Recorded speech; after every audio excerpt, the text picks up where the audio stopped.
সারা দেশে মারাত্মক ভূমিকম্প অনুভূত হয়েছে। এই নিয়ে খুলনা থেকে এখন যোগ দিচ্ছেন আমাদের সহকর্মী AHM শামীমুজ্জামান। শামীম, 10টা 38-এ যে ভূমিকম্প অনুভূত হয়েছে বলা হচ্ছে যে এটি বাংলাদেশের সবচেয়ে ভয়াবহ ভূমিকম্প এবং এটির মাত্রা ছিল 5.7, যেটি সিলেটের ঘোড়াশালের কিছু দূরে উৎপন্ন হয়েছে।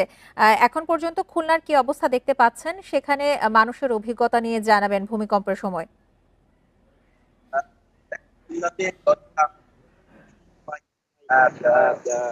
ভূমিকম্প অনুভূত হয়েছে 5 থেকে 10 মিনিট স্থায়ী ছিল এই ভূমিকম্প।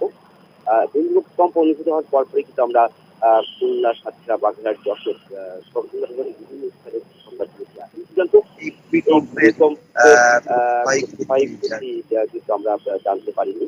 তবে স্বাভাবিকভাবেই খুলনাতে যে 5.5 মাত্রা ভূমিকম্প হয়েছে, ভূমিকম্পের পরপরই কিন্তু মানুষের মধ্যে এক ধরনের আতঙ্ক কিছু কাজ করছে। তার কারণ কি, এই যে ভূমিকম্পটি, এই ভূমিকম্পটি এত বড় যে ভূমিকম্প, এটা কিন্তু এর আগে এই অঞ্চলে আর হয়নি বলেই আমাদের কিছুর আবহাওয়া অফিস থেকেও জানানো হয়েছে।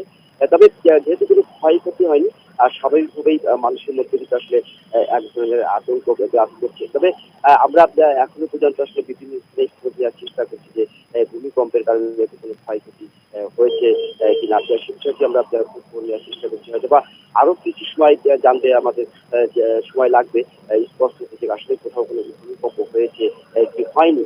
তবে আসলে স্বাভাবিক যে বিষয়টি, আসলে ভূমিকম্পের পরে যে মানুষের মধ্যে যে এক ধরনের আতঙ্ক থাকে, সেই আতঙ্কটি এখনো রয়েছে। আর আমরা আবহাওয়া বিশেষজ্ঞদের কথা বলেছিলাম, তারা যেটা বলছেন যে এই যে ভূমিকম্প হয়েছে, সেই